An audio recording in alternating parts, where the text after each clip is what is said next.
สบายดีพี่น้องวันนี้ตอนเช้าเด้อ11 โมงก็ต้องเที่ยงแล้วแหละ11 โมง 29 นาทีตอนเช้าวันอาทิตย์หอมปลาดุกกันนี่นั่นเออใส่มะเขือใส่เห็ดเฮ้ยกลัวไปพี่ก่อนพวกเจ้าสิบ่เห็น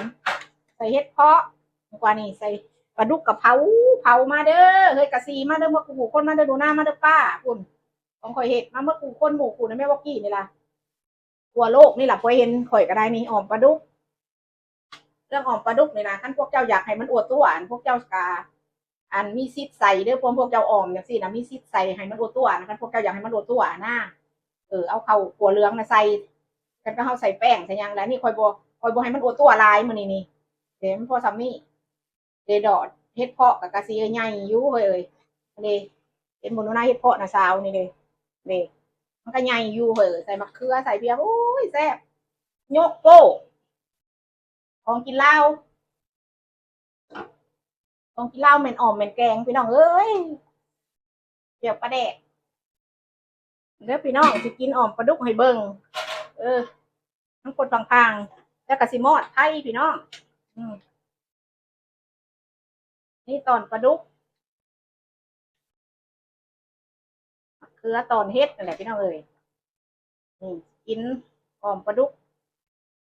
เอาทะคามนี่นั่นอืมเกลือก็ยังดีมื้อนี้มากันเกลือกับผ่าตามปกติน่ะปลากับตอนใหญ่พวกเจ้าเบิ่งโลดอันท่านของของเล่าวเห็ดแท้ๆมันสิตอนน้อยๆเขียดขาดกับตอนน้อยอย่างที่นี่หันของเล่าวอยู่แต่เล่าวสมัยใหม่นะคนเป็นคนหมักเห็ดตอนใหญ่ท่านแหละพี่น้องเดมากินกับข่อยบาดนี้ข่อยกับสิมอดไผ่หมอกขวมอัดซึกไว้ไว้อยากจะกินข่อยสิย่อมานี่ย่อหมอมานี่มอดไผ่เลยบอกพี่น้องนี่เดข่อยสิย่อแกงมานี่แกงข่อยกับย่านพวกเจ้าโบเห็นจะลงพี่นี่นี่ออมปลานี่ออมปลาดุกกินโอ้ยแซ่บกระเซยอืมโอ้ยเข่ามาก่อนคนเล่าวนี่โอ้ยอยู่ใส่ก็มีข้าวเหนียวพี่น้องเสียงแค้นไห้ปลาเดกต้องมีเห็ดเอาปลาเดกก็อยู่ใส่เขานั่นแต่มันมีปลากับเกลือบ่ได้ปลาเดก